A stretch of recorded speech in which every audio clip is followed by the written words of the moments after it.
Firstly, could you update us on Bruno Guimaraes, please, and the injury he sustained the other night? Yeah, I think with Bruno, we hope it's not serious. The extent of the injury is still unknown, but he was reasonably positive after the game. Speaking to again, he's the guy that will never rule anything out, so we're going to give him every chance for this weekend. Let's wait and see. Someone that you've had back in your squad after an absence recently, Kieran Trippier, who's played the last couple of matches. Just wondered if you'd speak to us about him and how well you think he's done, and also how important it's been to have him available again. He was missing during a period when you were without a lot of defenders, but he's come back in and obviously had a positive impact. Yeah, he's come back in and done really well, in my opinion. I think Kieran is, as we've always said, an unbelievable leader behind the scenes for us. Just such a steadying, calming influence. He's got a lot of experience. He's a great communicator with the players. I think he's done really well, especially on Wednesday night. I thought he was excellent athletically, technically, very, very good, and I think that's been the hallmark of his game since he's been here. Gives us a different dimension with the ball, so I was very pleased with him. And the big challenge for us is to keep him in that good rhythm and try and keep him on the pitch. And Aston Villa, your opponents on Sunday, like you, they're managing a European schedule on top of all the domestic football. How well do you think they've done in the Premier League this season? You look at their position in the table, although they lost last weekend, they've managed to keep it going in the league as well as Europe, so I'm sure you'd want to compliment them on that. Yeah, I think they've had a great season so far. I think Howe is an outstanding coach. I really enjoy watching his teams. Clear way of playing, clear structures within their style of play. They found ways to win games this season, tight games. They found ways to win, and they've gone on a really, really good run, which, as we know, is very difficult to do in the Premier League. It's the hardest thing, and they've been able to do it, and it's elevated them into a great position. So full credit to him and his players. European success as well, so that brings its own challenges, as we found this season and seasons gone by. So full credit to them. We know this will be a really difficult game. We met on the first day of the season, and I thought it was a really competitive game, and let's hope we can bring our A game in this one. Thank you. Keith? Hi, Eddie. Hi. Here's a question you've not been asked for a while. I like it. Yeah, I'm asking for a friend. I think you answered it you answered it the other night without actually getting asked this question. But I've been asked to ask you today about Anthony Gordon, his goal-scoring exploits. I know you said a few weeks ago that it was a little bit head-scratching, the fact he scored so many in the Champions League and none from open play in the Premier League. Have you had any conversations with him about that, and do you think there's any reason as to why it's working out so well for him from open play in the Champions League and not so much in the Premier League? Great question. I think it's one of those things that some just random things happen in football. I think he could have easily scored in the Premier League. He saved his goals for the Champions League. It's a strange one to work out how and why these things happen. I've been pleased with his contribution, I think, for a while in both competitions.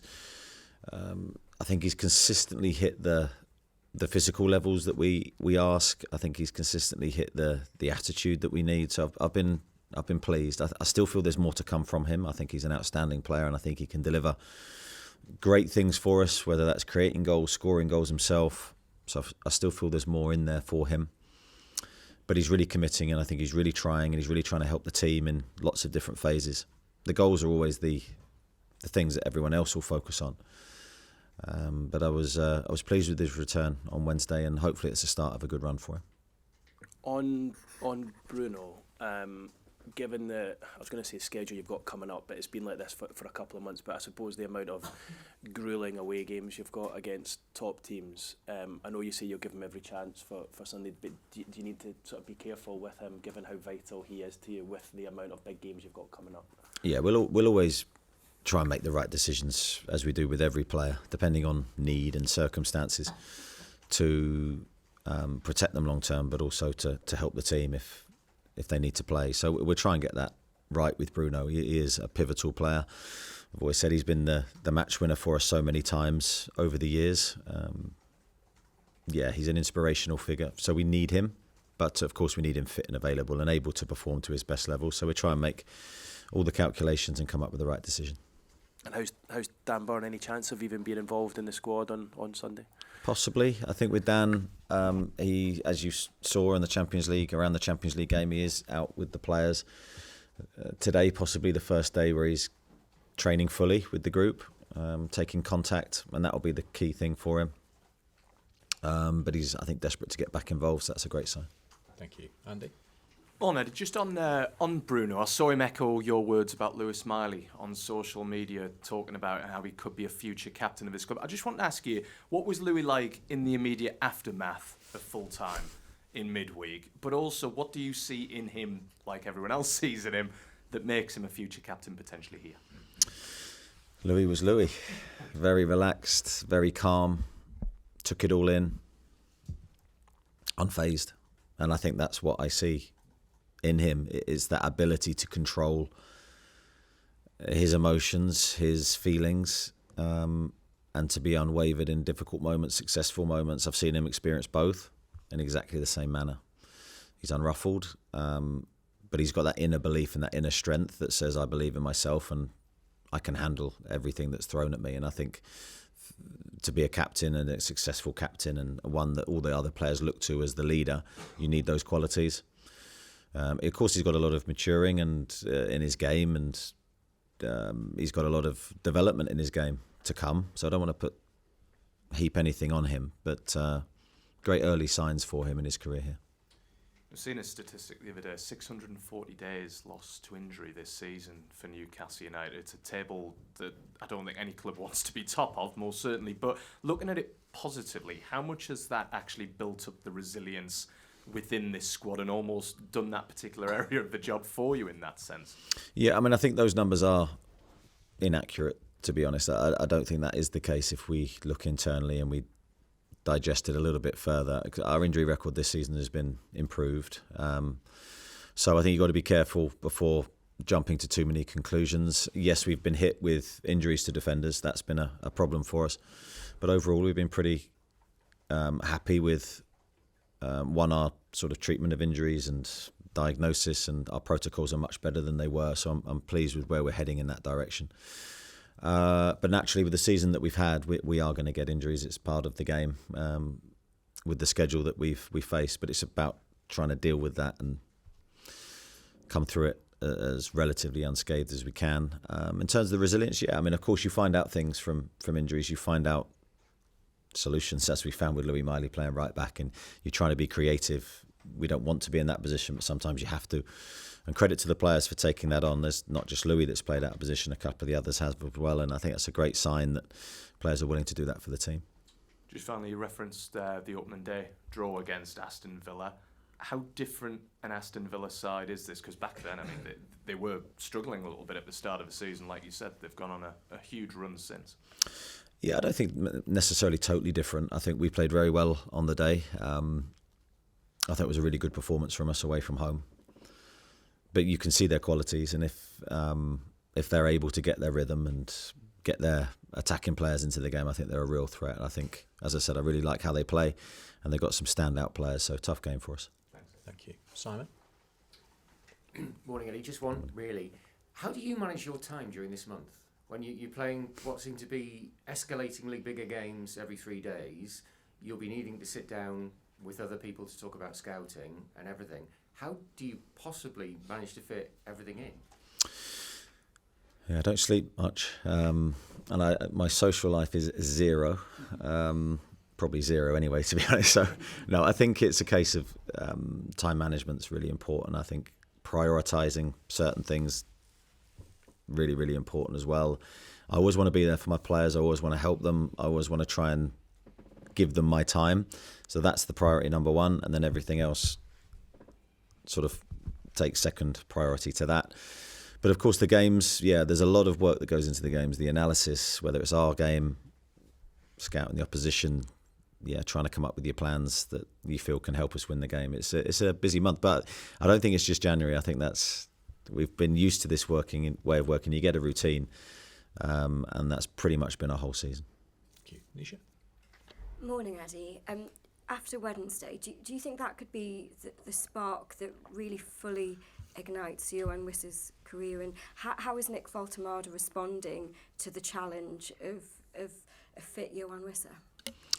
Well, I think it's actually a good thing for both players that they're both fit and available and able to contribute. So from my side, I see it as a huge positive for both players, because I think looking back at previous examples of this, when Callum and Alex were both fit and firing, they helped each other, they pushed each other, they elevated each other in some ways to greater performances, and that is how both players have to take on the challenge, because you almost want the whole team feeling this, by the way, not just those two players, but the whole team feeling that one bad performance can cost them their place in the team.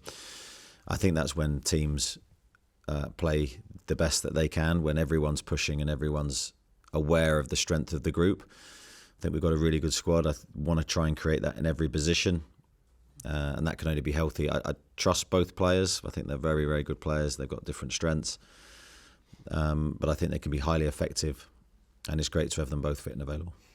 Thank you. Okay, who's next? Anyone? Got the lead right at the back.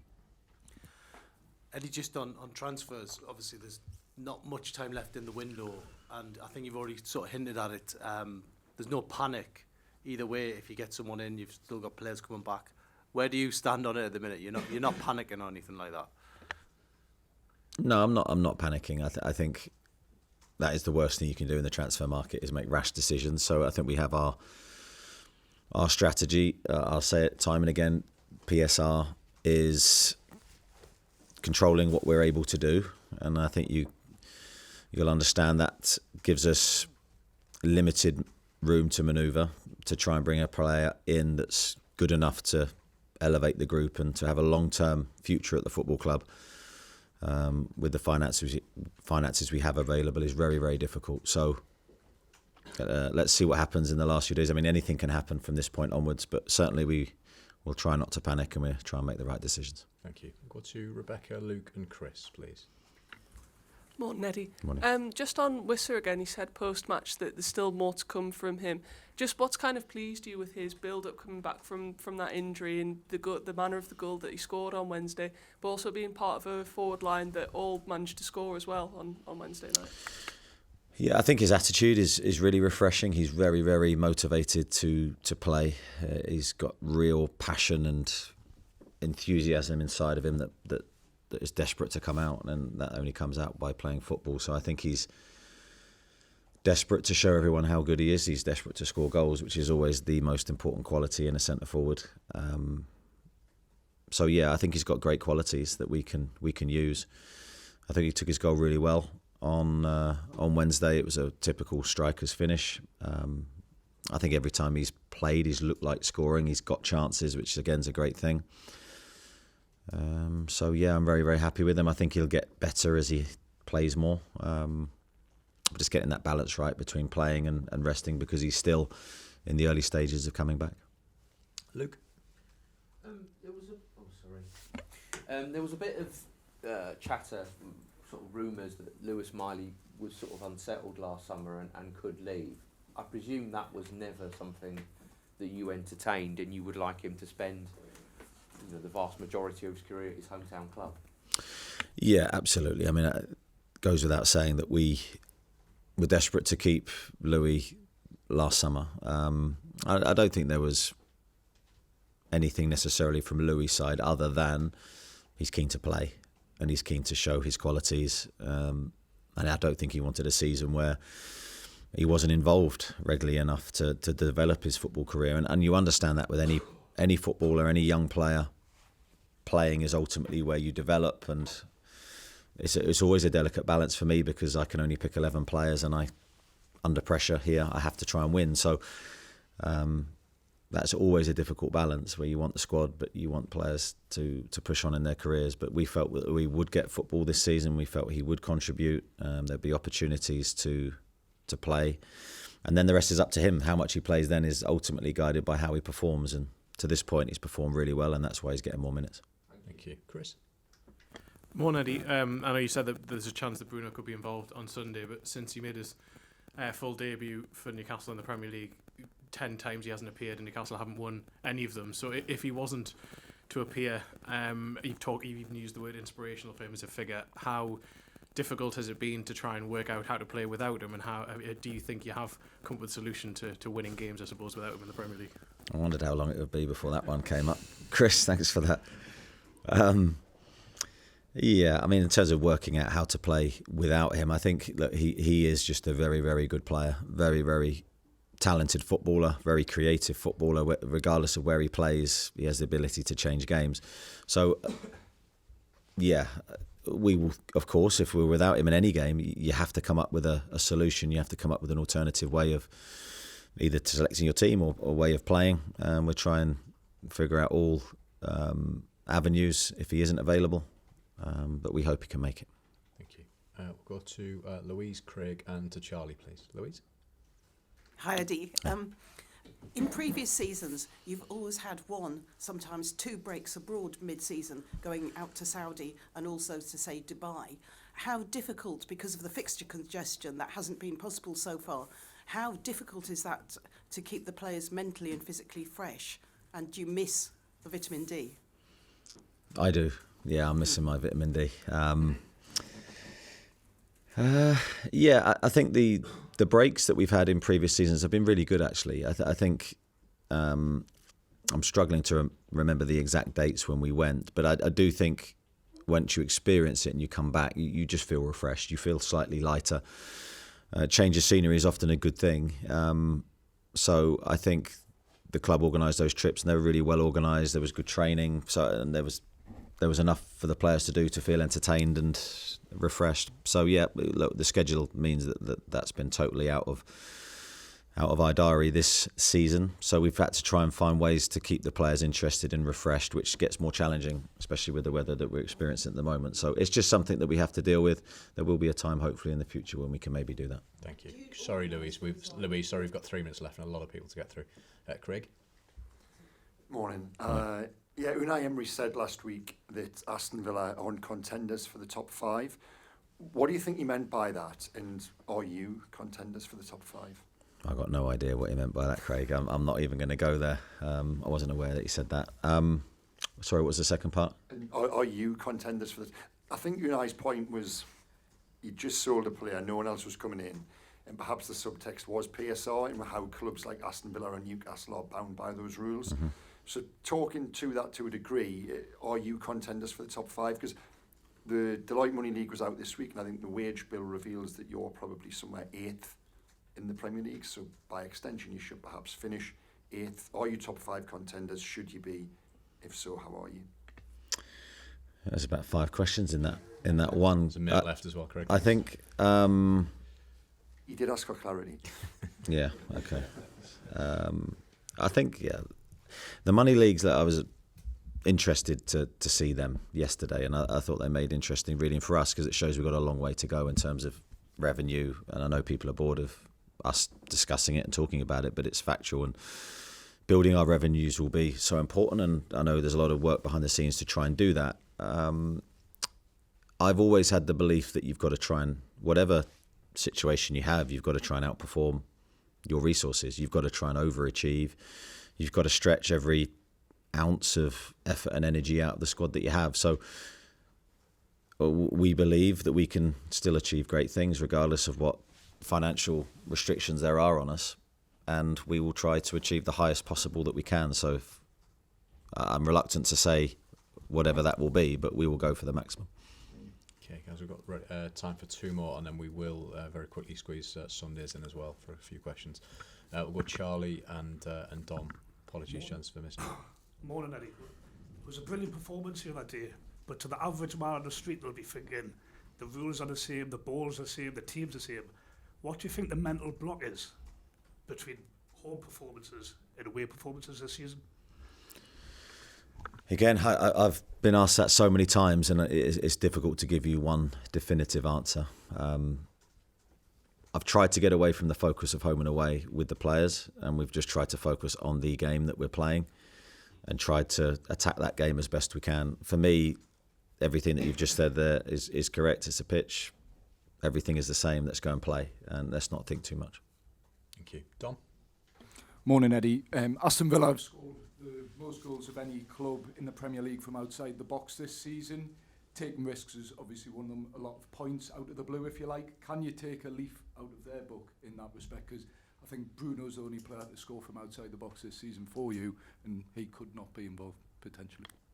Yeah, I mean, shooting from distance is something that I'm well aware that their numbers are very good. I think for us, it's all dependent on who's shooting. I think some are much better than others. I mean, like Sandro, for example, has got a rocket of a right foot, and we're always encouraging him to shoot more than he does because, you know, I've said many times that he's got one of the hardest shots that I've seen, and we see that continually in training. But it's getting him in those positions and getting him feeling comfortable to do that. So I think it's very much dependent on the individual player. There'll be some that's just not their strength and their skill, so you don't necessarily want them to do it so much.